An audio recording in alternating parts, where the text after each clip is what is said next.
Dear students, welcome in ASC starter.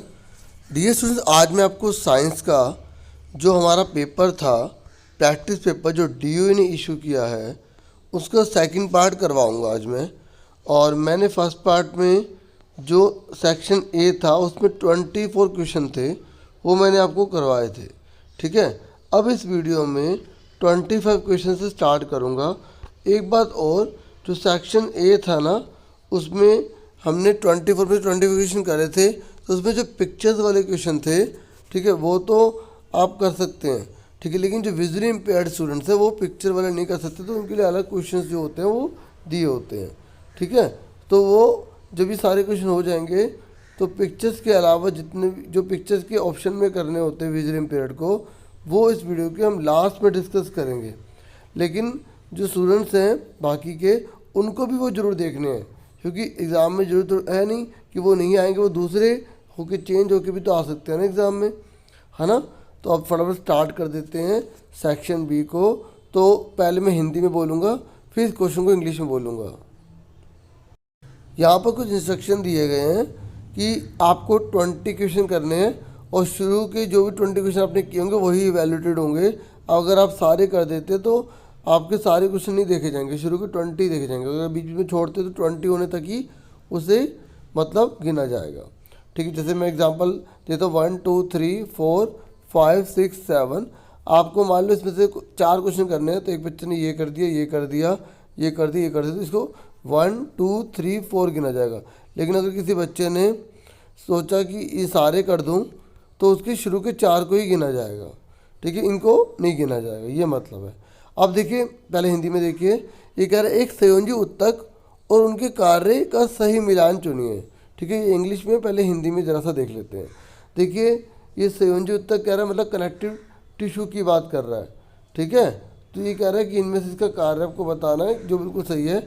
जो कंडरा होती है ना, वो क्या करती है, जो कंडरा होती है, ठीक है, वो मांसपेशी को अस्थि से जोड़ती है। ठीक है, ये आपको अच्छे से पता होना चाहिए। और जो स्नायु होती है वो हड्डी को हड्डी से जोड़ती है। ठीक है, आपको पता होना चाहिए। ठीक है, और ये जो उपास्थि होती है, ठीक है, उपास्थि क्या करती है, अस्थियों की संधि को चिकना बनाने का काम करती है। ठीक है, जो उसको ना मुलायम करने का काम करती है। और ब्लड क्या करता है, हार्मोन, पोषक तत्वों और गैसों का परिवहन करता है। ठीक है, उसको कैरी करने में हेल्प करता है। तो इसका आंसर जो है इसके हिसाब से वो क्या हो जाएगा, आपका डी हो जाएगा। ठीक है, अब एक बार इंग्लिश में देखिए, टेंडन क्या करता है, जो टेंडन होता है वो कनेक्ट करता है मसल्स को, ठीक है, बोन के साथ। और जो लिगामेंट है ना, लिगामेंट जो है वो बोन को बोन से कनेक्ट करती है। और जो कार्टिलेज होता है ना, वो स्मूथन जॉइंट होता है। ठीक है, smoothen the joint of the two bones. और जो ब्लड होता है वो ट्रांसपोर्ट करता है गैसेस को, न्यूट्रिएंट को और हार्मोन्स को। ठीक है, ये अच्छे से क्लियर हो गया आप सबको। उसके बाद हम आगे देखते हैं, आगे क्वेश्चन कौन सा है। अब है 26। ये कह रहे जो टिंचर आयोडीन है वो किसका मिक्सचर होता है। जो टिंचर आयोडीन होता है ना, वो सॉलिड और लिक्विड का जो है ना मिक्सचर होता है। आपको वैसे ही पता होना चाहिए। चैप्टर नंबर 2 आप देखेंगे ना, उसमें एक टेबल भी बनी होगी, तो उसमें सब सारे नोट करके अच्छे से कर लेना। ठीक है, उसके बाद और एक सपोर्ट मेटेरियल भी जरूर देख लेना। ठीक है, तो 26 में इसका आंसर क्या आ जाएगा, बी हो जाएगा, सॉलिड एंड लिक्विड। उसके बाद 27 है। 27 में ये कह रहा है कि आपको टेबल में मैचिंग करनी है। तो यहाँ पर आयरन है। ठीक है, तो आयरन क्या है, आप सबको पता है, आयरन एक मेटल होता है। सोडियम क्लोराइड क्या है, सबको पता है कि वो कंपाउंड होता है। ठीक है, हिंदी में बता रहे तो लोहा जो होता है ना वो एक धातु होता है। ठीक है, और सोडियम क्लोराइड क्या होता है, वो एक यौगिक होता है। कार्बन क्या होता है, एक अधातु होता है। और सिलिकॉन क्या है, एक मेटलॉइड है। आपको अच्छे से पता होना चाहिए, क्योंकि सिलिकॉन पे क्वेश्चन बहुत बार आया हुआ है। जैसे इसका कलर कौन सा होता है, ठीक है, तो ब्लू होता है, हल्का हल्का ग्रे होता है इसके अंदर। ठीक है, इसकी आप जैसे यूट्यूब, गूगल, इस पर जाकर इसके कलर वगैरह भी देखना, क्योंकि इससे माइंड पे रहेगा। सिलिकॉन पे क्वेश्चन काफ़ी बार आया हुआ है। और सिलिकॉन किससे बना हुआ है, बाकी मैंने कलर तो आपको बता दिया। इसके अंदर जो ये मेटलॉइड है ना, इसमें कार्बन, हाइड्रोजन, ऑक्सीजन का भी जोड़ होता है, क्योंकि सिलिकॉन स्वतंत्र अवस्था में नहीं मिलता। ठीक है, उपधातु याद रखना। तो इसका आंसर जो है वो क्या हो जाएगा, तो इस हिसाब से इसका आंसर क्या हो जाएगा, बी हो जाएगा। ठीक है, क्लियर हो गया, क्या इसका आंसर बी। उसके बाद 28 पर आ जाइए। 28 क्वेश्चन बोला गया, पहले हिंदी में देखिए। एक नीचे दिए गए कथनों में से कौन सा कथन एक निलंबन के बारे में सही है। ठीक है, निलंबन, तीन चीज़ें आपको याद होनी चाहिए अच्छे से। ठीक है, एक होता है सॉल्यूशन, दूसरा सस्पेंशन और तीसरा कोलाइडल। ठीक है, तो सॉल्यूशन के जो कणों का आकार बहुत छोटा होता है, निलंबन के कणों का आकार बड़ा होता है बहुत, और जो कोलाइडल होता है वो दोनों के बीच में होता है। ये आपको पता होना चाहिए। तो ये कह रहे हैं इनमें से कौन सी बात सही है, तो ये प्रकृति में अस्थिर होते हैं, बिल्कुल ठीक। अच्छा, मैं हिंदी में आपको बता दूं कि तीन प्रकार के होते हैं, एक विलयन, दूसरा निलंबन, तीसरा कोलाइडल। ठीक है, मैंने इंग्लिश में बोल दिया था, पहले हिंदी में बता रहा था ना। तो विलयन जिसके कणों का आकार बहुत छोटा होता है, हमें आंखों से दिखाई नहीं देगा। निलंबन जिसके कणों का आकार बहुत बड़ा होता है। ठीक है, और बीच में होता है इसके कोलाइडल, जो मतलब विलयन से कणों का आकार बड़ा होता है लेकिन लंबा से छोटा होता है। तो ये कह रहा है कि कौन सी चीज़ सही है, तो पहले तो बिल्कुल गलत है, कह रहा है विलयन के कणों से छोटा होता है, बड़ा होता है उसका आकार, तो ये अस्थिर होता है, बिल्कुल ठीक है। इसके कणों को भौतिक विधियों द्वारा अलग किया जा सकता है, बिल्कुल सही है। जैसे पानी में मिट्टी घोलिए तो हम उसको अलग कर सकते हैं ना, कर सकते हैं ना बच्चों अलग, इसलिए इसका आंसर जो है वो बी होगा। ठीक है, इंग्लिश में देखो, ये कह रहा है कि सस्पेंशन के बारे में कौन सी चीज़ बिल्कुल ट्रू है। ठीक है, तो ये अनेबल नेचर होता है, स्टेबल मतलब स्टेबल नहीं होता ना, अनस्टेबल इन नेचर। ठीक है, और इस ये फिजिकल मेथड से सेपरेट किए जा सकते हैं, दोनों ट्रू हैं, तो इसलिए इसका आंसर जो है वो बी हो जाएगा। ठीक है, क्लियर हो गया आपको। अब आ जाए 29 में, तो पहले हिंदी में देखिए। ये कह रहा है कि आपको पता लगाना है कि इन चारों में से कौन सी चीज़ गलत मैचिंग की हुई है। देखो, ये आपका चैप्टर नंबर जो है 5वां है ना, चैप्टर नंबर 5 साइंस में, तो आपको अच्छे से पता होना चाहिए। ल्यूकोप्लास्ट जो होता है ना, वो कलरलेस होता है, क्योंकि इस पर क्वेश्चन कई बार आ जाता है कि ल्यूकोप्लास्ट के बारे में बताइए, तो एक कलरलेस होता है। और ये करता है क्या है, स्टार तेल प्रोटीन ग्रेन्यूल का संग्रहण, ये बिल्कुल सही लिखा है ये। ठीक है, रंगीन होता है, रंग नहीं होता इसका, वाइट कलर भी बोल सकते हो आप। ठीक है, ल्यूकोप्लास्ट। और क्रोमोप्लास्ट जो होता है वो आपको पता होना चाहिए अच्छे से कि क्रोमोप्लास्ट जो होता है, जितने फल फूल इनके रंग होते हैं ना, रंग अलग अलग, संतरी होता है, ठीक है, पीला होता है, बहुत प्रकार के रंग होते हैं, तो ये क्रोमोप्लास्ट की वजह से ही होता है। तो ये गलत लिखा है, तो इसका आंसर बी हो जाएगा। पूछा था ना कौन सा गलत है, तो ये हो जाएगा। क्रोमोप्लास्ट बिल्कुल ठीक लिखा है, राइबोसोम बिल्कुल ठीक लिखा है। ठीक है, तो इसका आंसर क्या है, बी। याद रखना, क्योंकि जो क्वेश्चन ये आ रहे हैं ना, इसके आसपास की चीज़ें करो। और तो ये ऑर्गेनल लिखे हैं, तो जो ल्यूकोप्लास्ट होता है वो कलरलेस होता है, वाइट कलर का होता है, ये बिल्कुल ट्रू है। और स्टोर करता है स्टार्च को, ऑयल्स को, प्रोटीन ग्रेन्यूल को। ठीक है, ये बिल्कुल ट्रू है। उसके बाद क्रोमोप्लास्ट, ये बिल्कुल गलत है। क्रोमोप्लास्ट जो आपने देखा ना, फलों का जो फ्लावर्स का, फ्रूट का जो कलर होता है अलग अलग, ये क्रोमोप्लास्ट की वजह से होता है, ये गलत है, तो इसका बी आंसर हो जाएगा। क्लोरोप्लास्ट जो होता है वो फोटोसिंथेसिस का काम करता है, पत्ती का रंग हरा होता है, इसी वजह से होता है, ग्रीन होता है ना। और जो राइबोसोम्स होता है वो प्रोटीन सिंथेसिस का काम करता है। अब 30 क्वेश्चन पर आ जाइए। जो 30 क्वेश्चन है ना, 30 क्वेश्चन में बोल रहा है कि कौन सा कोशिका विभाजन वृद्धि के लिए उत्तरदायी है, मतलब कौन है जो रिस्पॉन्सिबल है सेल डिवीज़न के लिए, ताकि ग्रोथ हो सके। तो आप चैप्टर नंबर 5 में लास्ट का पेज देखेंगे एनसीईआरटी को, तो ये टॉपिक है और इसमें से क्वेश्चन जरूर आएगा, अच्छे से कराएं। माइटोसिस, ठीक है, इसका आंसर क्या है, ए। ठीक है, यही करता है, सेल को डिवाइड करता है ताकि ग्रोथ हो सके। ओके, तो 30 क्वेश्चन हो गया। उसके बाद 31 पर आ जाइए।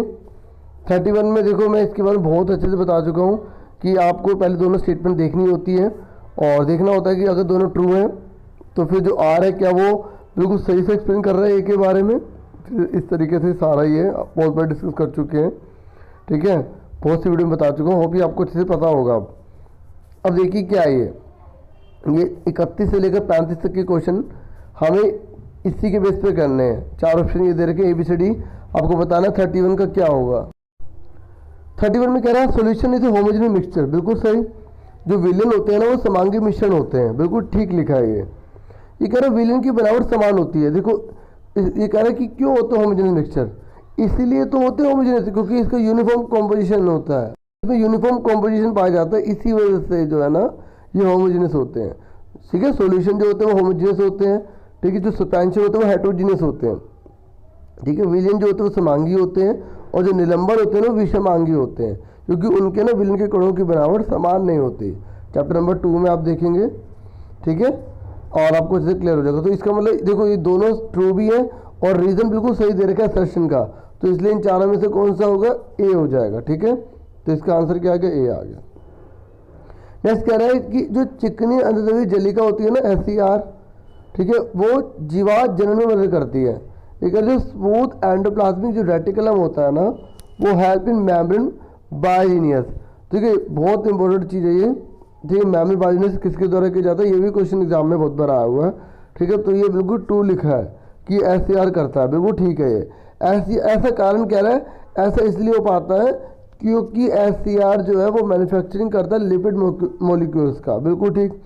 ठीक है, SCR वसा अणुओं के निर्माण में सहायता करती है। देखो वसा के अणु का निर्माण होता है, इसी वजह से तो जनन में मदद होती है, नहीं तो ये नहीं कर पाता।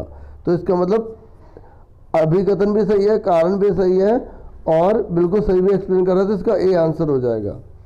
ठीक है, उसके बाद 33 पर आ जाइए। ये कह रहे हैं जो जड़ों के जो रेशे होते हैं ना, जो जड़ होती है, रूट्स होती हैं, है ना, वो एपिडर्मल सेल्स के बने होते हैं। ठीक है, बिल्कुल सही, आपको जैसे पता होना चाहिए। ठीक है, चैप्टर नंबर जो आप 6 देखेंगे तो आपको उसमें और अच्छे से क्लियर होगा। ठीक है, तो ये कह रहे जो रूट होती है ना वो एपिडर्मल सेल के बने होते हैं, बिल्कुल ठीक है। और ये कह रहे जो रूट होते हैं ना hair do not help in absorption of water mineral. ये कह रहे जो रूट होती है ना वो बिल्कुल भी जो है पानी को ऑब्जॉर्व करने में, उसको मिनरल को ऑब्जॉर्व करने में हेल्प नहीं करती है, तो बिल्कुल गलत है। आप समझ ही जाएंगे कि असर्शन ठीक है। और जब असर्शन ठीक होता है, रीजन गलत होता है, तो हम किसको बोलते हैं, A ट्रू है, R फॉल्स है, तो हम C बोलते हैं आंसर, है ना। तो इसका मतलब यहाँ पर इसका आंसर क्या देगा, C। ठीक है, ये याद रखना कि जो जड़ें होती है वो एपिडर्मल कोशिका की बनी होती है। उसके बाद 34 पर आ जाइए। ये कह रहा है जो 34 है, ठीक है, ये कह रहा है चैप्टर नंबर 8 है। ठीक है, मोशन, और ये चैप्टर नंबर जो 8 है ये कह रहा है कि जो स्पीड है ये स्केलर क्वांटिटी है, मतलब इसकी कोई दिशा नहीं होती। 34 को क्वेश्चन है। ठीक है, तो बिल्कुल सही कह रहा है, जो स्पीड होती है वो स्केलर होती है, चाल जो होती है अदिश होती है, जबकि वेग जो होता है ना, वेग वो सदिश होता है। ठीक है, जो वेग मतलब वेलोसिटी जो होती है वो सदिश होती है, जबकि यहाँ पे चाल पूछा तो अदिश बिल्कुल ठीक लिखा है। ये कह रहा है अदिश उसे कहते हैं क्योंकि इसमें केवल परिणाम होता है, बिल्कुल ठीक। चाल में केवल परिमाण होता है, ठीक है, इसी वजह से तो हम इसको क्या बोलते हैं, अदिश बोलते हैं। ठीक है, जिसकी दिशा और परिमाण दोनों होते हैं उसी को हम सदिश कहेंगे। ठीक है, तो ये बिल्कुल दोनों ठीक है। इंग्लिश में कह रहा है कि जो स्पीड है वो स्केलर है, बिल्कुल ट्रू है। और वेक्टर जो होता है ना वेलोसिटी होती है, स्पीड में मैग्नीट्यूड होता है खाली, बिल्कुल सही, इसमें मैग्नीट्यूड होता है, इसीलिए हम इसको स्केलर कहते हैं। तो 34 का आंसर जो है वो ए है। 35 पे आ जाइए। कह रहे फुटबॉल का जड़त्व समान आकार की पत्थर के बॉल से कम होता है। देखिए अगर ये फुटबॉल है और ये पत्थर है, तो आप खुद सोचिए फुटबॉल के बीच में तो हवा भरी होती है ना, और जो पत्थर होता है उसमें हवा थोड़ी भरी होती है, पूरा का पूरा उसमें द्रव्यमान है। अब दोनों का अगर साइज सेम होगा, ठीक है, अगर दोनों का साइज जो है बिल्कुल सेम होगा, तो एक बात मुझे बताइए, दोनों का साइज सेम होगा लेकिन दोनों का मास तो अलग अलग होगा, दोनों का द्रव्यमान तो अलग अलग होगा। अब बताइए फुटबॉल और ये दोनों अगर सेम साइज की है तो क्या दोनों सेम वेट की होंगी, नहीं होंगी ना। जैसे अगर मान लो फुटबॉल अगर 1 किलो की है तो पत्थर के उतना 1 किलो का होगा, कम से कम 3 या 4 या 5 किलो का होगा नहीं होगा। तो वो यही बता रहा है कि कह रहा है कि फुटबॉल का जड़त्व समान आकार के पत्थर के बॉल से कम होता है। अगर football size less inertia than stone of the same size, ये बिल्कुल ट्रू लिखा है असर्शन। ठीक है, ये कह रहा है आखिर कारण इसका यह है क्योंकि इनर्शिया को मास के बेस पर मापा जाता है, बिल्कुल सही। मास मतलब उसमें कितना मटेरियल भरा हुआ है, मतलब मास जो होता है वो केजी में मापा जाता है। अब आप इस बॉल को और इसको माप के देखोगे फुटबॉल को, तो जैसे फुटबॉल का वेट कम आएगा ना पत्थर से, तो अगर उसका वेट नहीं बोलते, वैसे साइंस में मास बोलेंगे उसे। जो हम केजी में मापते हैं ना वो मास होता है, वेट ना न्यूटन में मापते हैं। वेट ग्रेविटी के अकॉर्डिंग होता है। आपको सेकंड टर्म में और क्लियर होगा, फर्स्ट टर्म में अभी इतना नहीं एक्सप्लेन किया। ठीक है, तो अभी आप इतना रख लो कि जो जड़त्व है ना, जड़त्व, वो जो जड़त्व है मतलब जो इनर्शिया है वो मास पे डिपेंड करता है। बहुत इंपॉर्टेंट चीज़ है क्योंकि एग्जाम में ये घुमा के भी पूछ सकता है। और ये दोनों बिल्कुल ठीक एक्सप्लेन कर रहे हैं, तो इसका आंसर जो है वो ए आ जाएगा। ठीक है, समझ में आ गया, इसका आंसर क्या है, ए। अब 36 देखिए, ये कह रहा है कि आरबीसी है ना, यहाँ पर देखिए जो आरबीसी है ना, इस पिक्चर में आपको दिखाई दे रहा है। ठीक है, तो यहाँ कह रहा है कि आपको बताना है कि विल में एक्स की प्रकृति क्या होगी। इंग्लिश में देखते हैं, ये कह रहा है जो आरबीसी है ना, वो इस सॉल्यूशन में आप देख सकते हैं। ये कह रहा है what could be the nature of the solution. ये आपको बताना है कि सॉल्यूशन का जो है नेचर क्या होगा। आप ध्यान से देखिए, आपको तीन चीज़ें दे रखे हैं, hypertonic solution, hypertonic solution, isotonic solution. तो आप बताएंगे ये क्या होगा। देखो जितना उसके अंदर कैपेसिटी है, अगर वो उससे ज़्यादा भरी हुई होती है ना, ठीक है, जिस तरीके से आप देख रहे हैं, तो उसे अल्प परासरण दाबी कहते हैं, हाइपरटोनिक सॉल्यूशन कहते हैं। ठीक है, ये मैं आपको एक पिक्चर दिखाता हूँ, वो देखिए, मैंने जब असेसमेंट बनाए थे तो उसमें भी दिखाया था। तो आप अभी जैसे पेपर की तैयारी कर रहे हो तो सारे असेसमेंट कर लेना, वन सेट सारे बना रखे हैं मैंने। ठीक है, रिवीजन में काम आएंगे, प्लेलिस्ट में आपको मिल जाएंगे, तो वो जरूर देख लेना, पेपर की तैयारी अच्छे से होगी आपकी। चलो पिक्चर देखो, ये पिक्चर अपने माइंड में रखना। ठीक है, समझ में आ रही है आपके, ये पिक्चर आप रखेंगे ना तो आपको बिल्कुल सही बेनिफिट रहेगा। और हिंदी मीडियम वाले जो है इंग्लिश में से वर्ड मीनिंग देख के ना आराम से कर लें। ठीक है, यहाँ से आप थोड़ी सी हेल्प ले लेना। ये एक ए है ना, ये भी इस, तो इसका आंसर क्या हो गया, ए हो गया। ठीक है, अब 38 पर आ जाइए, और सॉरी 37 पर आ जाइए। ये कह रहे यूकैरियोटिक पादप कोशिका के आरेख का प्रेक्षण कीजिए। कह रहे इसको ध्यान से देखिए, इंग्लिश में भी देख सकते हैं आप, ध्यान से देखना दोनों। Observe the diagram of eukaryotic plant cell. तो देखो इसका मतलब ये होगा, एक पिक्चर ऐसा क्वेश्चन आने वाला है कि जिसमें आपको पिक्चर दी होगी तो आपसे नेम पूछेगा, तो आपको हर पिक्चर के नेम अच्छे से कर लेना। तो अभी बोल रहा है कि आप बताइए एक्स क्या है। आप सबको पता ही एक्स जो हरा रंग है ये प्रकाश संश्लेषण को सूचित करता है। तो क्या लिखेंगे, परफॉर्म फोटोसिंथेसिस। तो एक्स का तो सेकंड है, आप चेक करो एक्स का सेकंड किसके अंदर लिखा हुआ है। ठीक है, तो एक्स का सेकंड केवल सी में लिखा हुआ है, तो हमें पता लग ही गया कि इसका आंसर सी होगा। उसके बाद जो है हमसे ये पूछा गया ना, control all cellular process in the cell. तो ये इसका क्या होगा आंसर, इसका होगा ये वाई। ये जो है ना वाई, ये पूरा का पूरा कंट्रोल करता है ऑल सेलुलर प्रोसेस को इन सेल में। ठीक है, तो इसलिए इसका आंसर जो है वो सी ही रहेगा, बाकी आप पढ़ सकते हैं।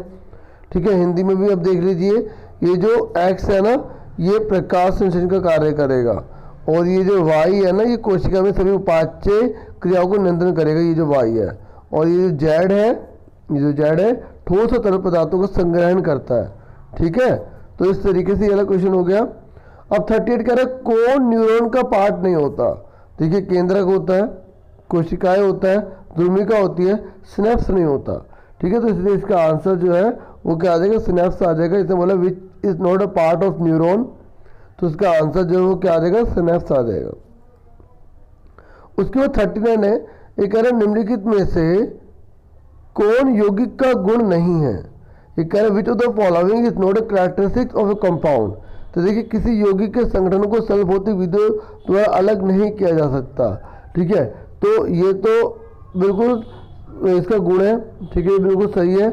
और फिर कह रहे हैं कि यौगिक में विभिन्न तत्व एक निश्चित अनुपात होता है, बिल्कुल ठीक है।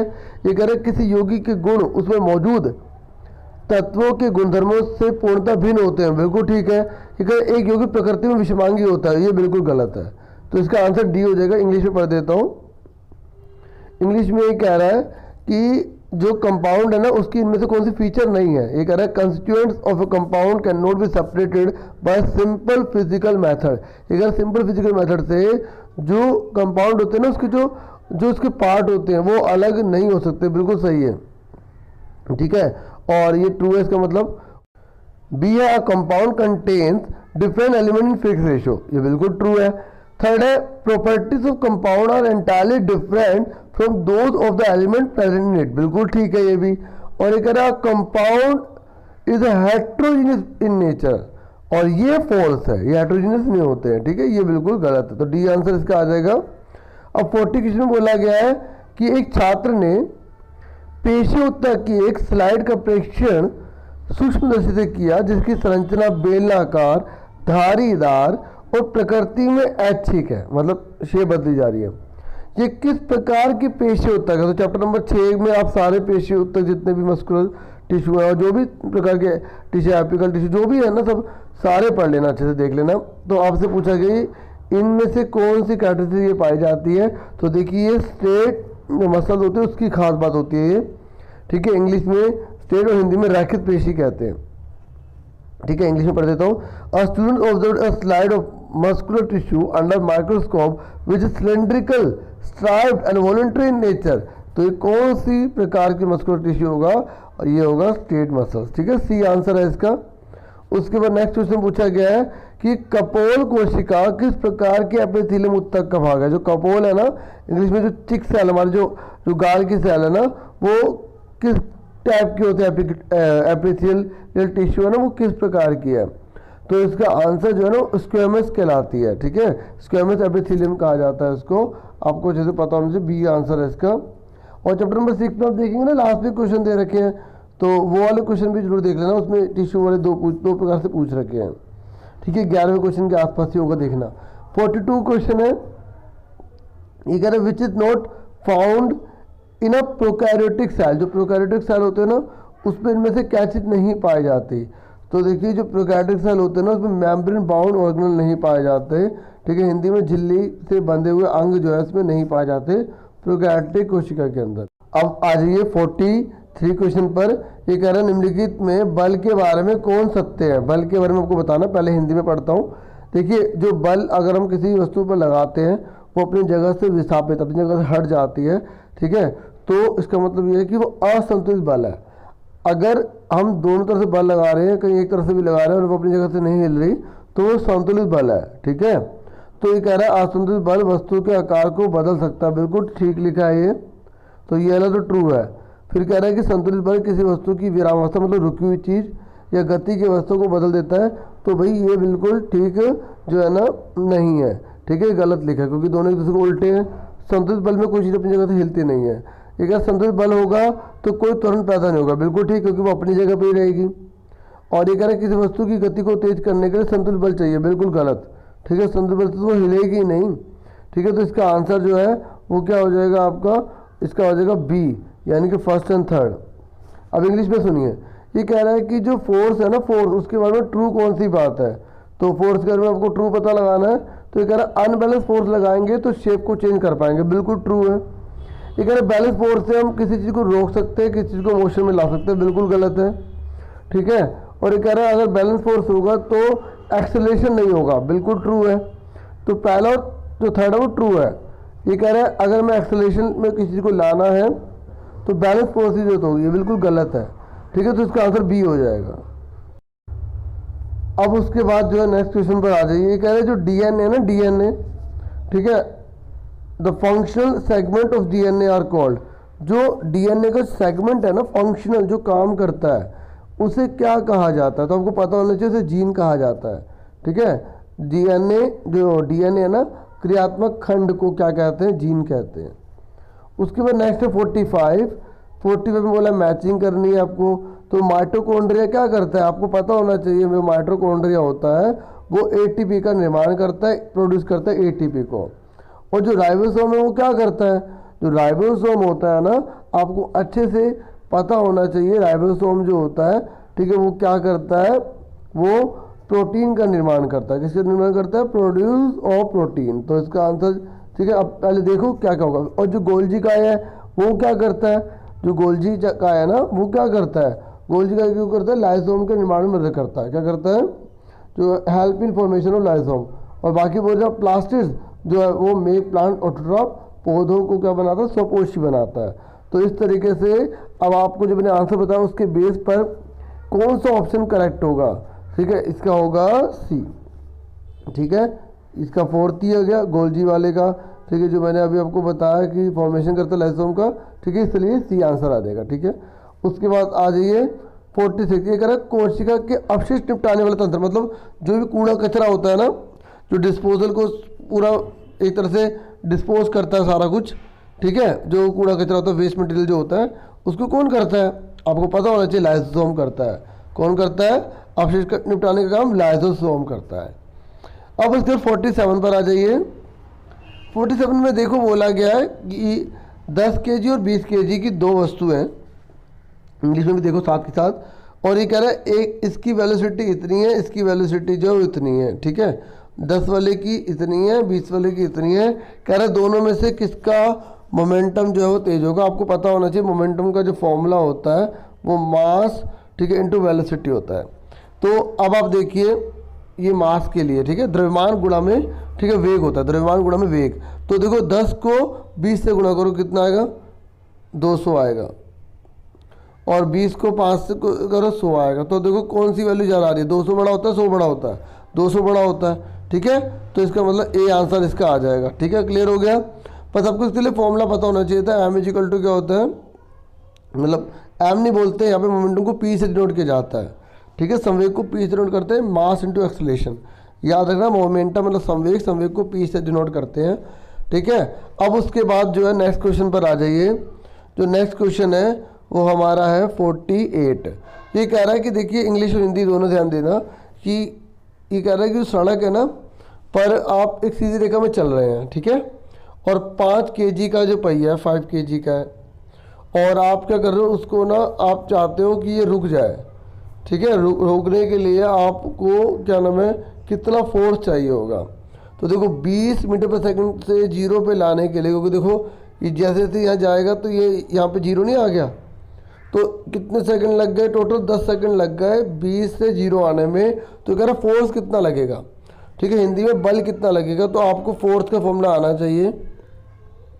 तो फोर्स का फॉर्मूला होता है एम इंटू ए, ठीक है, एफ इजिकल टू होता है एम इंटू ए, वो क्या होता है एम इंटू वी, ये एम इंटू ए होता है। तो देखिए हमें एम तो पता ही है, एम तो हमें पता है ना 5 किलोग्राम। अब हमें ए निकालना है, तो ए का फॉर्मूला क्या होता है, वी माइनस यू अपन में टी होता है ना। तो अब आप मुझे बताइए वी कितना दे रखा है, ये तो देखो यहाँ 0 पे आ गया है ना, तो वी तो 0 है। यू कितना दे रखा है, यहाँ पे 20 दे रखा है, जो शुरू वाला होता है उसे यू कहते हैं, तो ये 20 दे रखा है। तो टाइम कितना दे रखा है, यहाँ से यहाँ तक आने में कितना लगा, 10 सेकंड लगे, तो बटे में क्या आ गया 10 आ गया।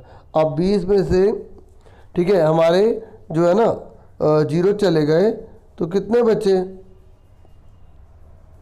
हमारे, बचे माइनस के 20, ये ऊपर लिख रहा हूँ, ठीक है, और नीचे 10 का 10, तो 0 0 कट गई, माइनस का 2 आ गया। अब हमारा ए कितना आ गया, माइनस का 2 आ गया। अब हमसे फोर्स निकालने के लिए बोला था, तो फॉर्मूला क्या होता है एम इंटू ए, एम कितना है 5, ए कितना है माइनस का 2, तो 5 2 जो कितना हो गया 10 हो गया, तो माइनस का 10 आ गया, इसका आंसर सी आ गया, ठीक है, क्लियर हो गया, सी आंसर इसका आ गया।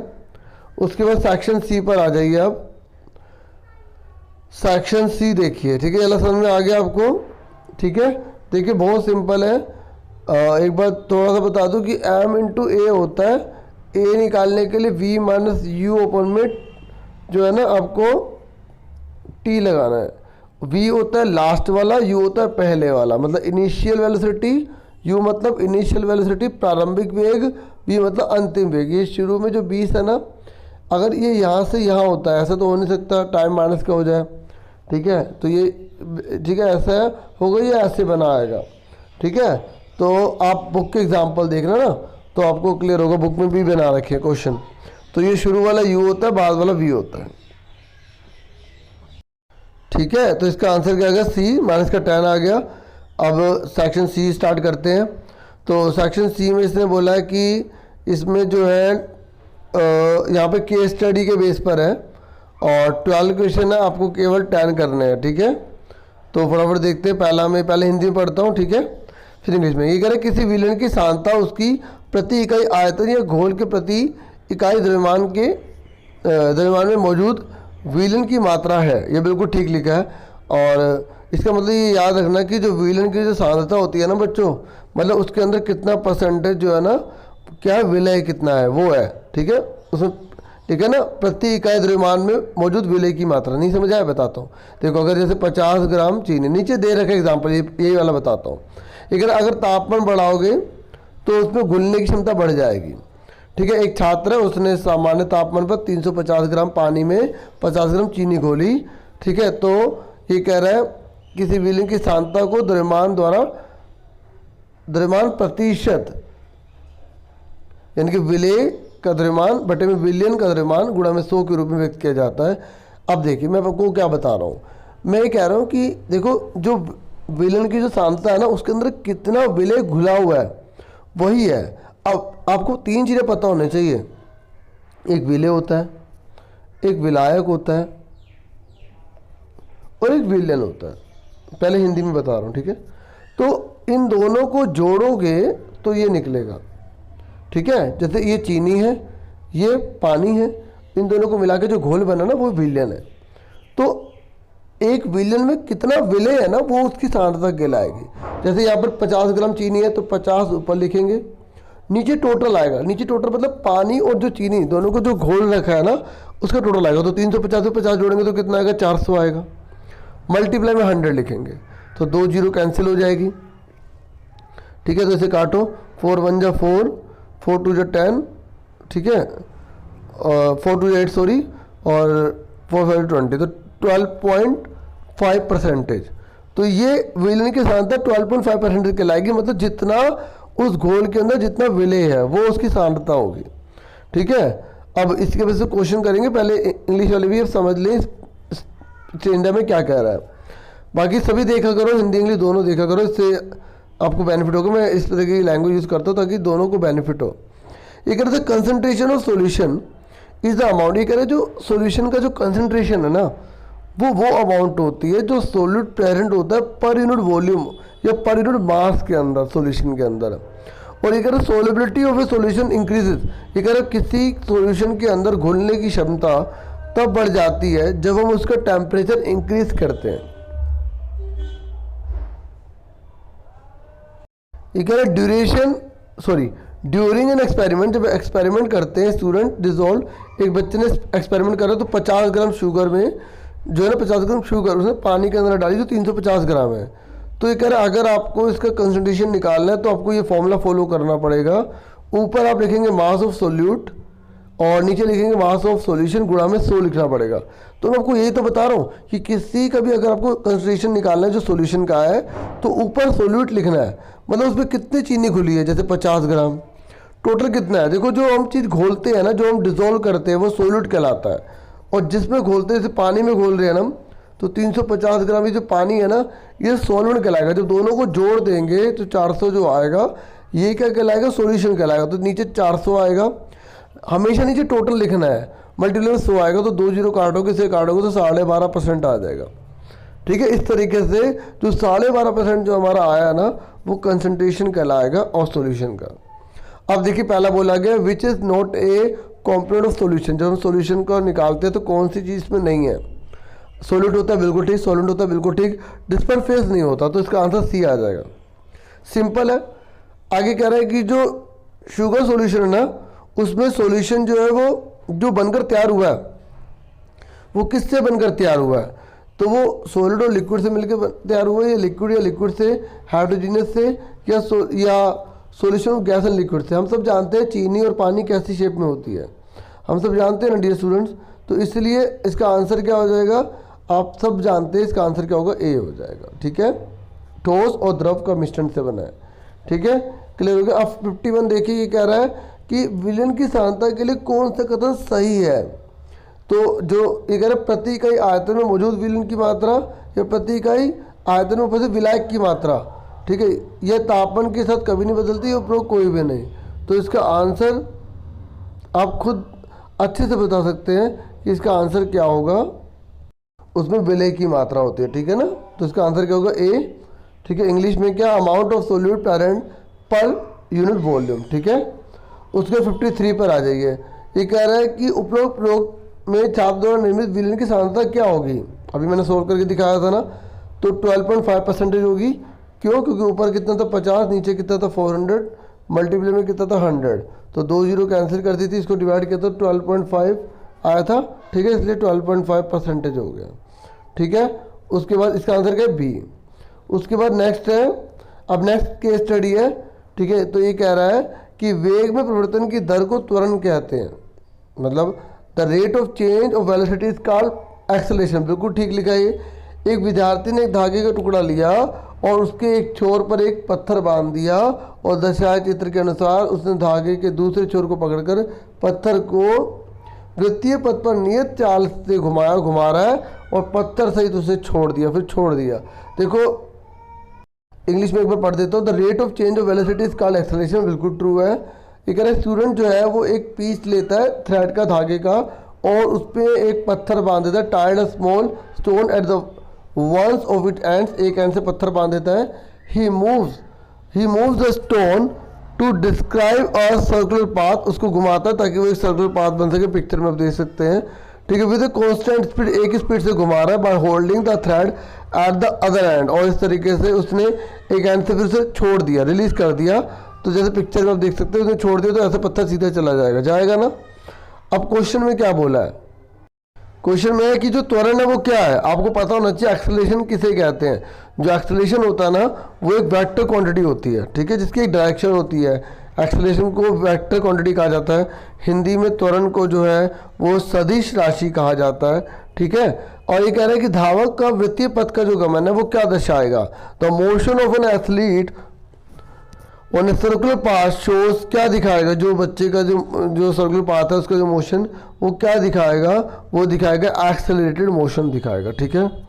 तो इसका आंसर क्या? त्वरित गति। 55 पर आ जाइए। एक ऊपर दिए गतिविधि में धागे को घुमाते वक्त छोड़ने पर वह किस दिशा में गमन करेगा? जब उसे छोड़ देंगे तो स्ट्रेट जाएगा, कैसे जाएगा? जो 55 है तो इसका आंसर क्या होगा? Along a straight line tangent to a circular path, सीधा ही जाएगा, ठीक है। और देखो मैं आपको बताऊँ टेंजेंट का मतलब कई बच्चों को नहीं पता होगा।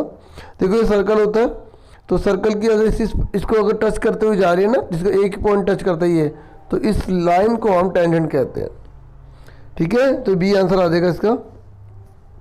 उसके बाद आ जाइए नेक्स्ट पर। ये कह रहा है वृत्तीय गति त्वरित गति है, क्योंकि ये कह रहा है कि इंग्लिश में कह रहा है कि जो सर्कुलर मोशन है ना वो एक्सेलरेटेड मोशन है, उसे हम एक्सेलरेटेड क्यों कहते हैं?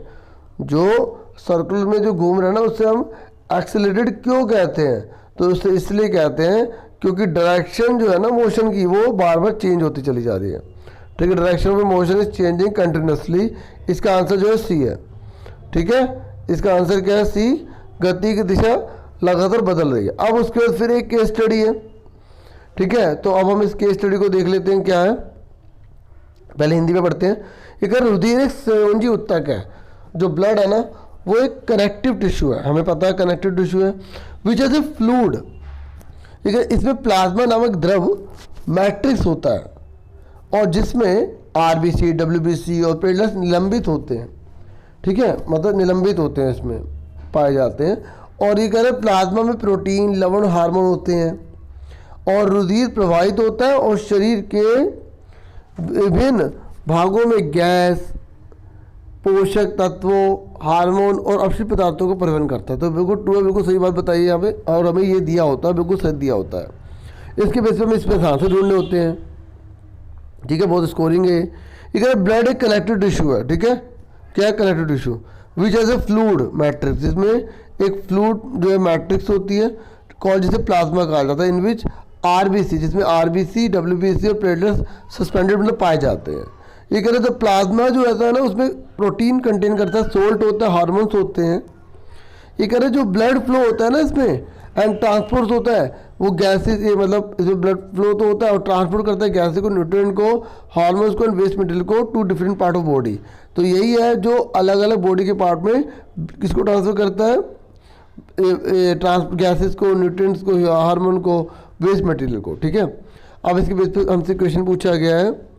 पहला पूछा गया है कि जो कौन सी सेल है जो इम्यूनिटी प्रोवाइड करती है, जो हमारी बॉडी में दुश्मनों से लड़ती है, पेट में, शरीर में, कहीं पर भी हमारी रक्षा करती है, ठीक है, जिसे हम आर्मी भी कहते हैं। तो वो कौन सा? तो डब्ल्यूबीसी होती है, ठीक है। हिंदी में डब्ल्यूबीसी और हिंदी में जो है ना श्वेत रक्त कणिकाएं कहते हैं और इसकी फुल फॉर्म होती है डब्ल्यूबीसी की वाइट ब्लड सेल, ठीक है। तो इसका आंसर बी है। नेक्स्ट है प्लेटलेट्स किस में मदद करता है? जो प्लेटलेट्स होता है ना वो ब्लड की कोगुलेशन में मदद करता है, मतलब थक्का बनाने में मदद करता है। इसका ए आंसर है, ठीक है। 59 का हो गया हमारा, ठीक है, 58 का हो गया और 59 का हो गया, ठीक है। उसके बाद अब हमारा 59 है ना, अच्छा। तो 59 में कह रहा है कि हमारे शरीर में निर्मित कार्बन डाइऑक्साइड का परिवहन, अच्छा मैं एक बार 58 दोबारा बता दूं, 58 का ए है ना, ठीक है। और इम्यूनिटी कौन करता है, बी करता है, 57 था वो, मैंने शायद नंबर गलत बोल दिया हो। ठीक है, तो 59 में ये कह रहा है हमारे शरीर में निर्मित कार्बन डाइऑक्साइड का परिवहन रुधिर के किस कोशिका द्वारा होता है। बताओ, जो कार्बन डाइऑक्साइड का परिवहन करता है, अभी हमने ऊपर पढ़ा था, कौन करता है अच्छे से। ठीक है, आरबीसी करती है, रेड ब्लड सेल करती है, आरबीसी मतलब रेड ब्लड सेल।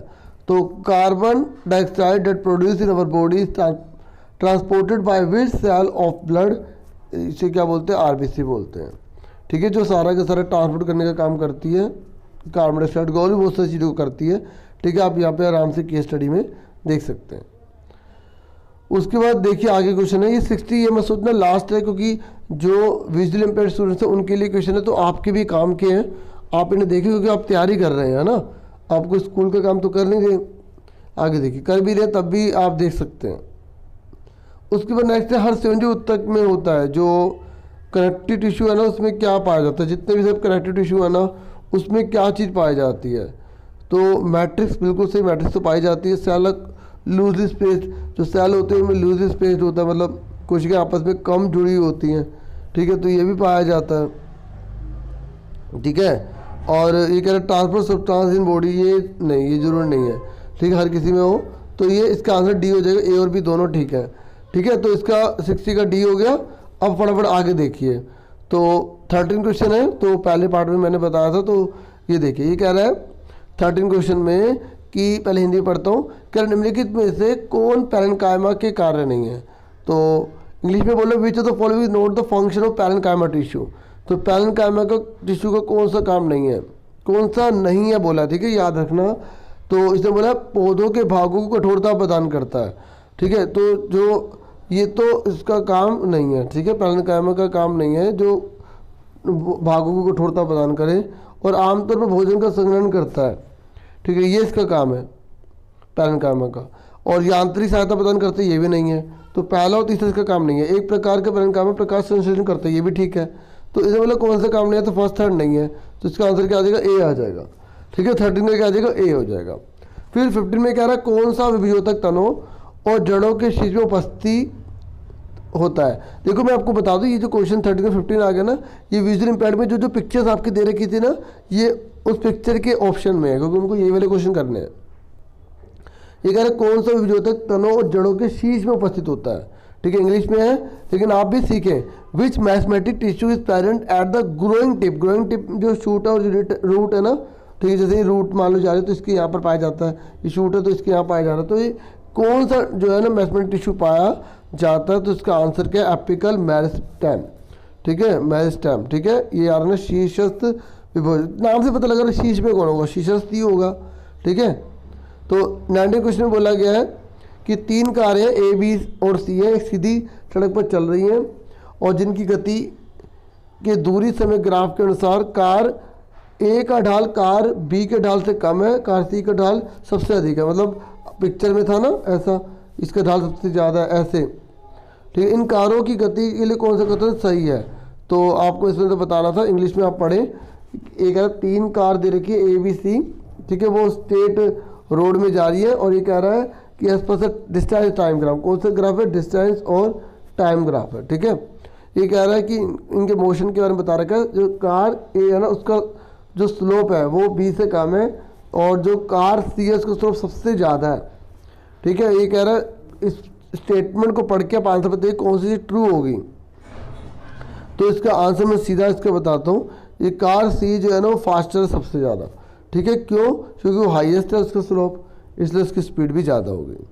ठीक है, बी आंसर है इसका, हिंदी में बी। ओके, इंग्लिश में बी होगा। 20 क्वेश्चन में कह रहा है कि एक वस्तु के दूरी समय ग्राफ में निम्नलिखित में से जो है ना कौन सी अवस्था वस्तु की व्यवस्था का प्रतिनिधित्व करती है। देखो हिंदी में पहले बता रहा हूँ कि अगर यहाँ दूरी और यह समय ग्राफ बोला है, और इसने बोला है कि विराम अवस्था को दिखा रही है, मतलब गाड़ी रुकी हुई है, तो हमेशा एक्स एक्सिस के पैरेलल होगी, एक्स एक्स के समांतर होगी, इसका आंसर बी है। ठीक है, इंग्लिश में बोल रहा है कि अगर कोई डिस्टेंस टाइम ग्राफ है और हम दिखाना चाहते हैं कि उसमें कोई भी मोशन नहीं हो रहा, वो रेस्ट में है, तो वो एक्स एक्सिस के पैरेलल होगी, इसका आंसर जो है बी है। ठीक है, एक्स एक्सिस के पैरेलल, मैं बार बार बोल रहा हूँ distance time graph, distance time graph होगा और अगर ये एक्स एक्सिस के पैरेलल होगी तभी ये गाड़ी रुकी हुई मानी जाएगी। लेकिन अगर यहाँ पर वेलोसिटी टाइम ग्राफ होगा और अगर ऐसी लाइन बनी होगी तो इसका मतलब ये है कि इसमें एक्सेलरेशन 0 है, लेकिन ये इसमें यूनिफॉर्म मोशन है। ठीक है, मतलब इसका त्वरण 0 होगा लेकिन इसमें एक समान गति होगी, क्योंकि 2-3 क्वेश्चन इसी के बेस पे पूछता है। तो आपको सारी लाइन के ग्राफ अच्छे से पता होने चाहिए। आपने जब पहला पार्ट देखा होगा तो मैंने उसमें बहुत डिटेल में बताया। ठीक है, अब 36 पे आ जाइए। कह रहा है एक कोशिका को एक विलयन में रखा गया। ठीक है, और कुछ समय बाद उसके आकार में कोई बदलाव नहीं हुआ। बदलाव हुआ ही नहीं है। जब कोई बदलाव नहीं होता तो हम उसको क्या बोलते हैं? समपरासनदाबी कहते हैं। हम उसी को बोलते हैं आइसोटोनिक सॉल्यूशन कहते हैं, अगर उसके साइज में कोई चेंज नहीं आया।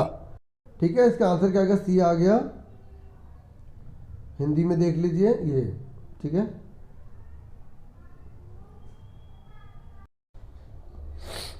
ठीक है, सी आंसर इसका हो गया। उसके बाद आ जाइए 37 पर। ये कह यूकैरियोटिक पात्र कोशिका के अंग का उसके कार्य से सही मिलान करना है। तो देखिए, जो क्लोरोप्लास्ट होता है वो क्या करता है? प्रकाश संश्लेषण करता है। और केंद्रक क्या करता है? जो केंद्रक होता है वो कोशिका में सभी उपापचय क्रियाओं का नियंत्रण करता है। और रिक्तिका क्या करती है? ठोस और तरल पदार्थों का संग्रहण करती है। ठीक है, तो जेड का क्या हो गया? फर्स्ट। वाई का क्या हो गया? थर्ड। ठीक है, और एक्स का क्या हो गया? सेकंड हो गया। इंग्लिश में देख लीजिए, ये कह रहा है जो यूकैरियोटिक सेल होती है ना, उसमें आपको दे रखे हैं कुछ उसके नाम दे रखे हैं ऑर्गन के, तो आपको बता रहा है वो क्या काम करता है। क्लोरोप्लास्ट क्या करता है? परफॉर्म फोटोसिंथेसिस का काम करता है। और जो न्यूक्लियस है वो क्या करता है? जो न्यूक्लियस होता है वो क्या करता है? कंट्रोल और cellular process in the cell करता है। और वैक्यूल क्या करते हैं? स्टोरेज करते हैं सॉलिड को और लिक्विड कंटेंट को। तो इस हिसाब से इसका आंसर जो है वो क्या हो जाएगा? इसका आंसर हो जाएगा सी। ठीक है, उसके क्या रहा है? 5 किलोग्राम का एक पहिया सीधी सड़क पर जा रहा है और 20 मिनट पर सेकंड की गति से चल रहा है। 10 सेकंड बाद वो रुक जाता है, विराम अवस्था में आ जाता है। तो कितना बल लगा? देखिए, बल का एक फॉर्मूला होता है, मैंने अभी ऊपर करवाया था। ठीक है, तो बल का फॉर्मूला होता है m/a होता है। तो पहले a निकालेंगे। a निकालने के लिए फॉर्मूला होता है v - u/t। v हमें बोला है गाड़ी रुक गई तो 0 हो गए। शुरू में u कितना था हमारा? 20 था और टाइम हमारे को 10 सेकंड दे रखा है। तो 0 में से 20 जाएंगे, 20 बचेंगे, माइनस के नीचे 10 है तो 0 कट गई तो -2। तो a कितना आ गया? -2 आ गया।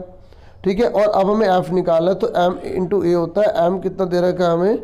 5 किलो। a कितना दे रखा है? -2, तो -10 आ गया। ठीक है, इस हिसाब से इसका आंसर -10 आ जाएगा। ठीक है, ये मैंने ऑलरेडी बता दिया तो इस पर ज़्यादा टाइम नहीं लगाऊंगा। ठीक है, आप पहले देख लेना। ये कह रहे अब एक केस दे रखा है, वेग में परिवर्तन दर को त्वरण कहते हैं। ठीक है, और एक विद्यार्थी ने एक धागे का टुकड़ा लिया और उसके एक छोर पर एक पत्थर बांध दिया और उसने धागे के दूसरे छोर को पकड़कर पत्थर को वृत्तीय पथ पर नियत चाल से घुमाकर पत्थर सहित उसे छोड़ दिया। The rate of change of velocity is called acceleration.